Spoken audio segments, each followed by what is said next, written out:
Hello friends, வணக்கம். நான் இப்போது டியூட்டி எப்படி எடுக்கிறதுன்னு சொல்லிவிட்டு நான் உங்களுக்கு என்னோடய எக்ஸ்பீரியன்ஸை ஷேர் பண்ணுறேன்.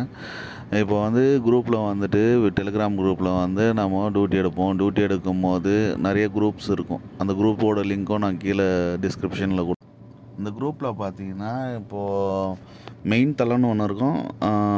லைவ் லொக்கேஷன் குரூப்பு, ஹெல்ப்லைன்னு சொல்லிட்டு ஒரு லைன் இருக்கும். ஹெல்ப்லைனில் நம்மளோட லைவ் லொக்கேஷன், லைவ் வீடியோ எல்லாம் போட வேண்டியதாக இருக்கும்.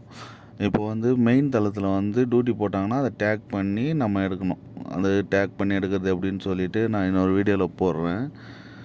இப்போ டேரிஃப் அங்கேயே சொல்லிடுவாங்க. 580, 500, 100, 450, 80, 450, 75 கூட வரும் ஒரு டைம் சின்ன சின்ன காருக்கெல்லாம். ஃபஸ்ட்டுக்கு கொஞ்சம் கற்றுக்கிறவங்க, லேர்ன் பண்ணுறவங்க 450, 75 எடுத்திங்கன்னா கொஞ்சம் நல்லாயிருக்கும். ஏன்னா இனோவா, எர்டிகா, ஈக்கோ ஃபோர்ஸு அது மாதிரி பெரிய பெரிய கார் மட்டும்தான் உங்களுக்கு 500க்கு மேலே வரும். 7 சீட்டர், மேக்ஸிமம் 7 சீட்டர் தான் கிடைக்கும். அப்புறம் ஆட்டோமேட்டிக், லக்ஸுரி காரு இதெல்லாம் உங்களுக்கு 500, 100ல் வந்துடும். அதே மாதிரி டீபோர்டு கார்லாம் பார்த்தீங்கன்னா 500, 100 தான் டேரிஃபு. நல்லாயிருக்கும் அந்த டேரிஃப்லாம்.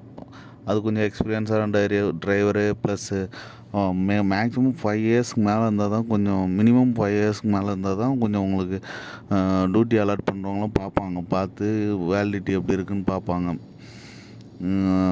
அது மாதிரியும் பார்த்து எடுக்கலாம். நான் எடுத்த டியூட்டிலாம் பார்த்தீங்கன்னா மேக்ஸிமம் 580, 450, 100 அது மாதிரி தான் வரும்.